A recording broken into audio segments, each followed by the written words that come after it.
Kanalıma hoş geldiniz. Bugün sizlere kış ayının gelmesiyle orkide bakımı ile ilgili iki önemli yöntem göstereceğim. Özellikle orkide yaprak hastalıkları ve böceklerden korunması için ve orkidelerinizin kış ayında tomurcukları sararıp dökülmeden bol bol çiçek açabilmesi için yapmamız gereken iki önemli yöntem göstereceğim. Hemen sizlere orkidelerinizin bol bol çiçek açmasını sağlayacak birinci yöntemimden başlamak istiyorum. Bugünkü orkide bakımında toz kahve kullanacağım. Kahve bitki bakımı için çok faydalı. %4 oranında azot, %3 oranında potasyum ve %1 oranında içerisinde fosfor vardır. Bu üçü de bitkiler için çok faydalı. Bunun için 1 yemek kaşığı toz kahveyi koydum bir tabağın içerisine ve üzerine kaynar su koyuyorum. Sizler de bu şekilde kaynar su koyarak kahvenin içerisinde bileşenlerine ayrılmasına yardımcı olabilirsiniz. 600 milim bakın su koydum ve şimdi bunu biraz karıştıracağım. Karıştırdıktan sonra bu gübreyi nasıl kullanabiliriz bunu da göstereceğim. Yalnız bu karışımı 12 saat bekletmeniz gerekiyor. 12 saat beklettikten sonra tekrardan sizlere hazırlayacağım yöntemi göstereceğim.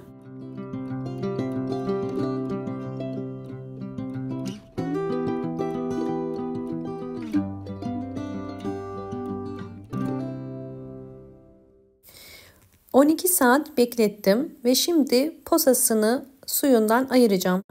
Bunun için bir tülbent kullanıyorum. Böylelikle posasını ayıracağız. Eğer sizler normal içtiğiniz kahvenin posasını da değerlendirmek istiyorsanız bunu da yine üzerine su ekleyerek aynı yöntemle yapabilirsiniz. Bakın bu gördüğünüz posa. Bu posanın üzerine su koyup bunu tekrardan bekletebilirsiniz.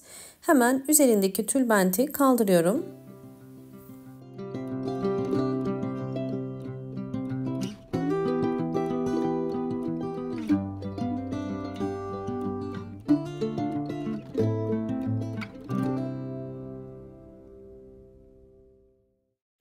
...600 mililitre kahve suyunu koydum. Üzerine 400 mililitre arıtma suyu koyacağım. Toplamda 1 litrelik bir gübre hazırlamış olacağız. Sizler bu karışımı evdeki çiçek sayınıza göre de ayarlayabilirsiniz. İki yöntem için kullanacağız. Bunun için hazırladığım kahveden 200 mililitre kadar bir püskürtme kabının içerisine koyuyorum. Ve şimdi birinci yöntemimizde hemen başlayalım. Birinci yöntemde hazırladığımız kahve suyunu orkidelerin toprağına direkt döküyoruz. Her bir saksı için 8 yemek kaşığı kadar dökmeniz yeterlidir. Bu karışımı orkidelere ve evinizdeki diğer bütün çiçeklere de verebilirsiniz. Sadece dikkat etmeniz gereken çok sık vermeyin. Çünkü kahve içerisinde asit miktarı fazladır. Çok sık vermeniz fayda sağlamaz. 2 ayda bir verebilirsiniz.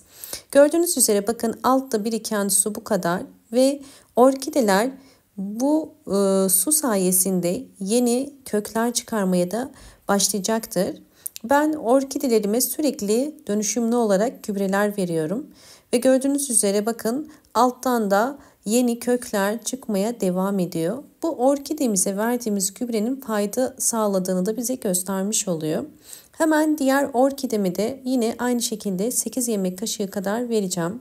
Özellikle orkideleriniz çiçek açmıyorsa ya da orkidelerinizde çiçekli olduğu halde gelişimi devam etmiyorsa bunu mutlaka kullanmanızı tavsiye ederim.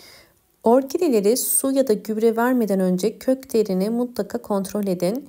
Bu şekilde gri ya da beyaz ise su vermeniz gerekiyor. Yeşil ise su vermeyin. Orkideler fazla suyu sevmezler. Fazla su verirseniz kökleri çürür.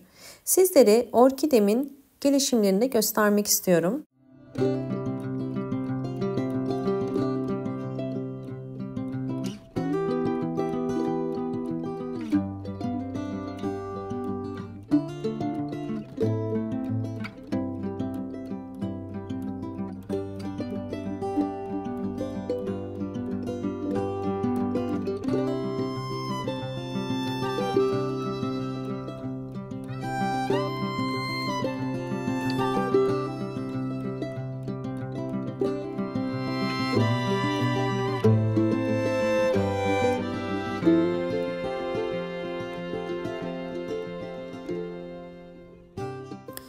Videomu buraya kadar izlediyseniz ve beğendiyseniz hemen beğen tuşuna basıp kanalıma da abone değilseniz eğer bana destek olmak için abone olabilirsiniz.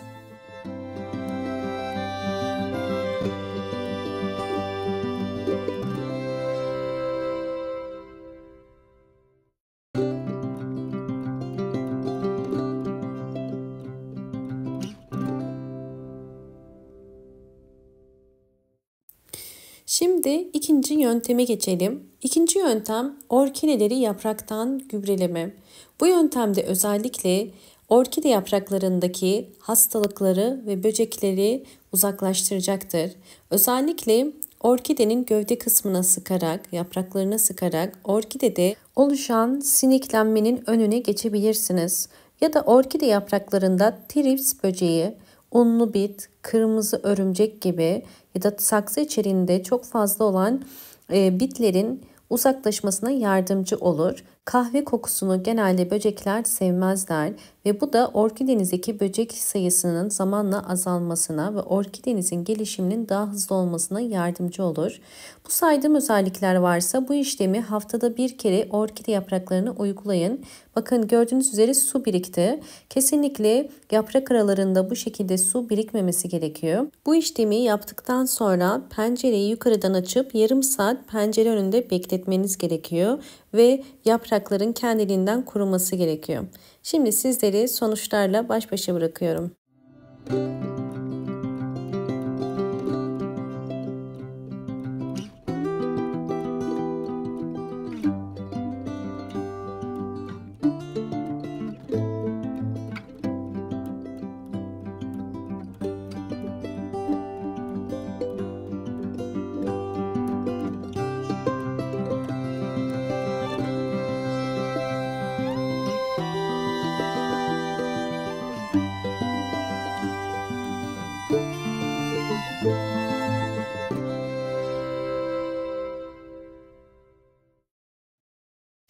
Evet, gördüğünüz üzere orkide bol bol yeni kökler çıkarıyor. Sadece yeni kökler değil, bakın yeni çiçek dalı da çıkarmaya başlamış. Bu orkidemin zaten 4 tane eski çiçek dalı vardı. Bir tane de yeni çiçek dalı çıkardı ve eski çiçek dalları da boğum yerlerinden bol bol yeni çiçek dalları çıkarıyor. Bakın bu ikinci çiçek dalı, bu üçüncü çiçek dalı. Hemen diğer dala geçiyorum ve diğer dalda da bakın 5. çiçek dalı. Gördüğünüz üzere boğum yerinden yine çiçek dalı çıkmaya başlamış. Bir tane de buradan çıkıyor, bakın kabarmış. Bu da 6. ve bu da 7.